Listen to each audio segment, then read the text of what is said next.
Hi there. In this video we'll be taking a look at this VEGER 5000 mAh power bank.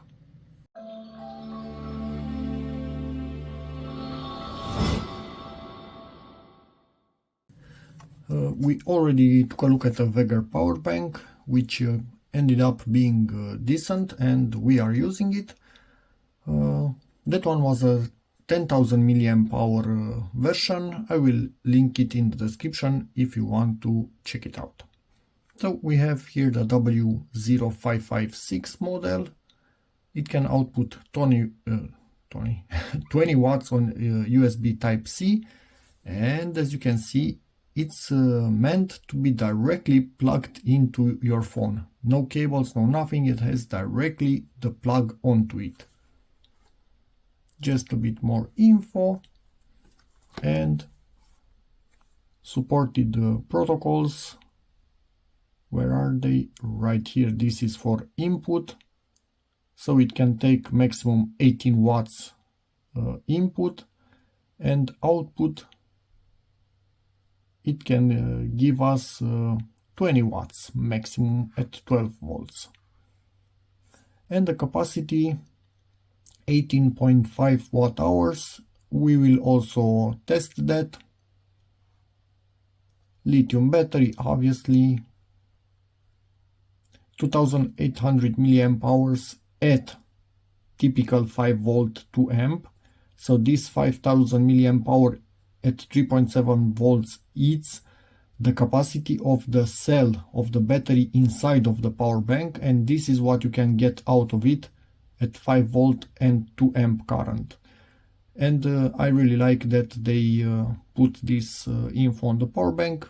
This is its size and fireproof plastics. That's good. So some Romanian info if you need it. Let's open this and see what we have inside.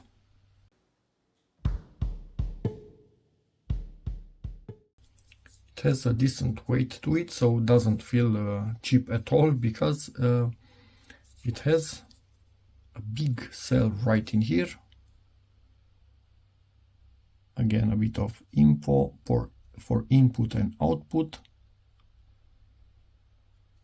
Let's see, Type-C input. So this one can do only input, and this one can do both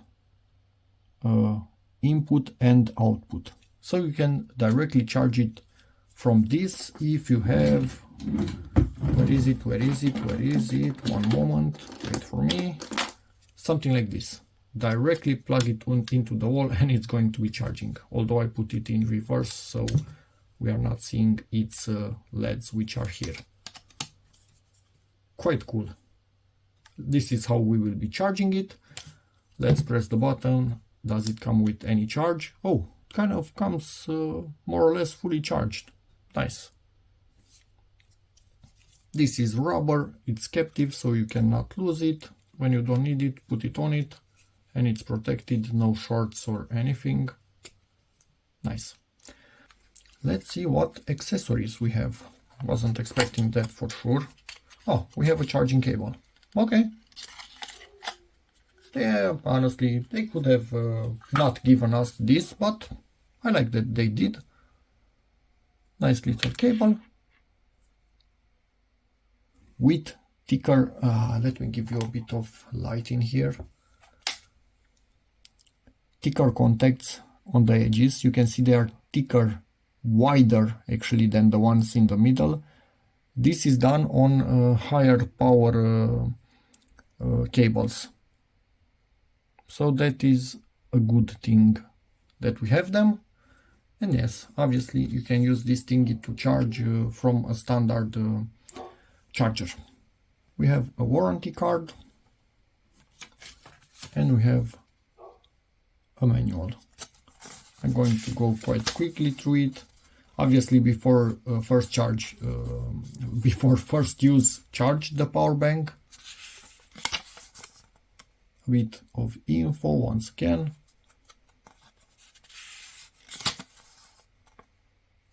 And I think we jumped to different languages. Yeah, for sure. So more or less it's the same thing in all languages. Connected this for a first test, but I'm not getting maximum power because this is almost fully charged. So first I'm just going to discharge it a little with my phone, maybe to, I don't know, 50%, and then we'll test the charging power. Connected it to my S23 Ultra. Connected to power delivery 3.0 20 watts protocol. It's using 15 watts more or less, 14.7 watts at the moment. Starting to draw out of it, as you can see. So we also have a longer LED right here when it's working. And I'm also going to connect it now to my daughter's phone and see that one, what it decides to draw and through what protocol. And both phones peak at the same more or less power of 15 watts, although the protocol can go to 20 watts. They choose to stay on 9 volts instead of going to maximum of 12 volts that this in theory can deliver. Still decently fast charging, so no issues from my side. Now I will allow this to drain a little bit before doing a charge speed or power test. And this is more or less how it looks like when it's directly connected. So it's case friendly, but keep in mind it is stressing the Type-C connector a little bit just with its own weight. And if you set it down, it's going to kind of stay on that protection, which is not necessarily a bad thing, because that means that the protection is actually holding the phone itself, so not this holding the phone. But yeah, this is the situation with this type of power bank, obviously. If I could actually unplug this with one hand. And at this point I wanna plug this in right here. Be back in a second, I cannot do it with one hand. So we are charging at about 10 watts.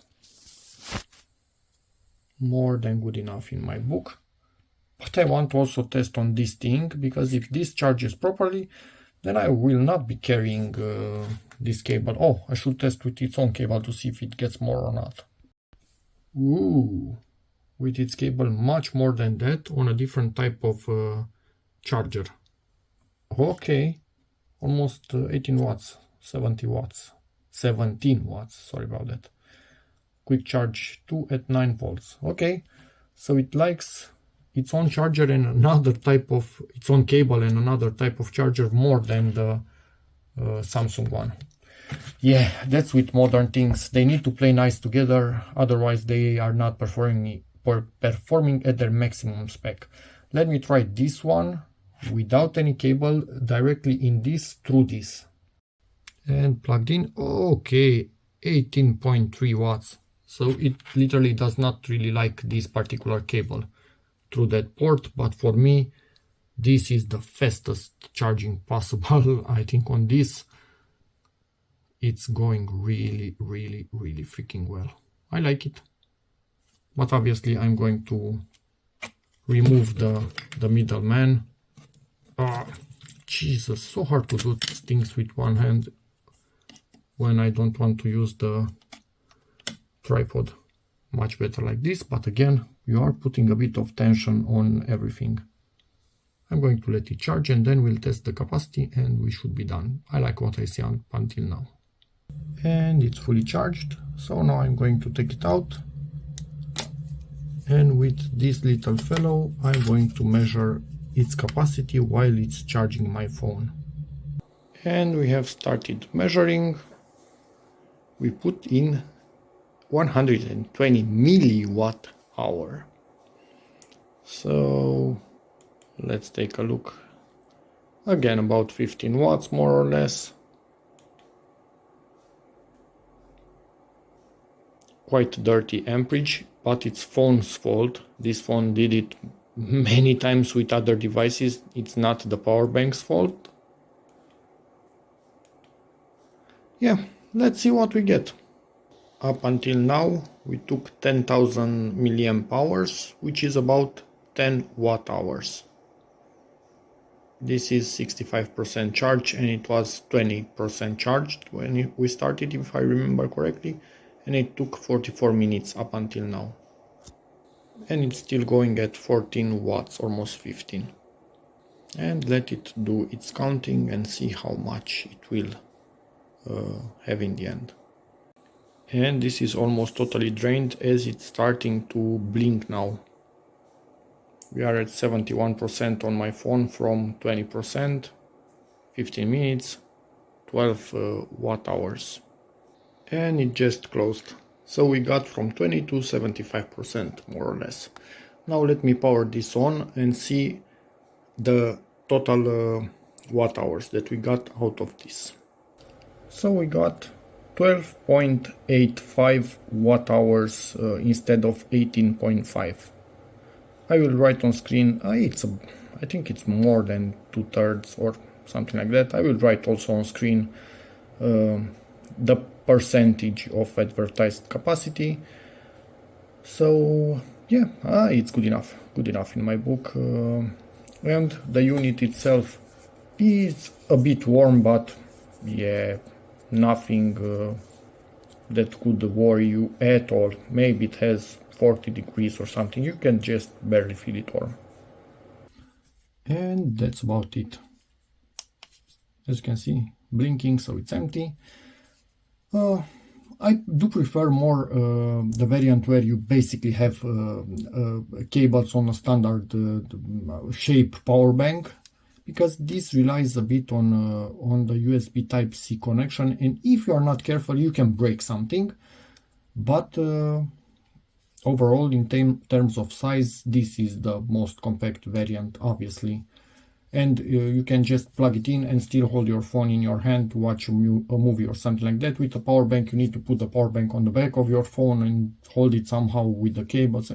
Anyway, so it is really convenient, but it's a bit more dangerous to use, so it depends on what you like and what you need. But yeah, this particular unit itself seems to be working just fine. And next I will charge it off camera, of course, because we already have all the info that we need. So thanks again, VEGER, for sending this unit in. I'm blabbling a little bit. I'm a bit tired. And yeah, if anybody has any questions, feel free to ask in the comments. Check out my other videos, subscribe to the channel, and as always, see you in the next one.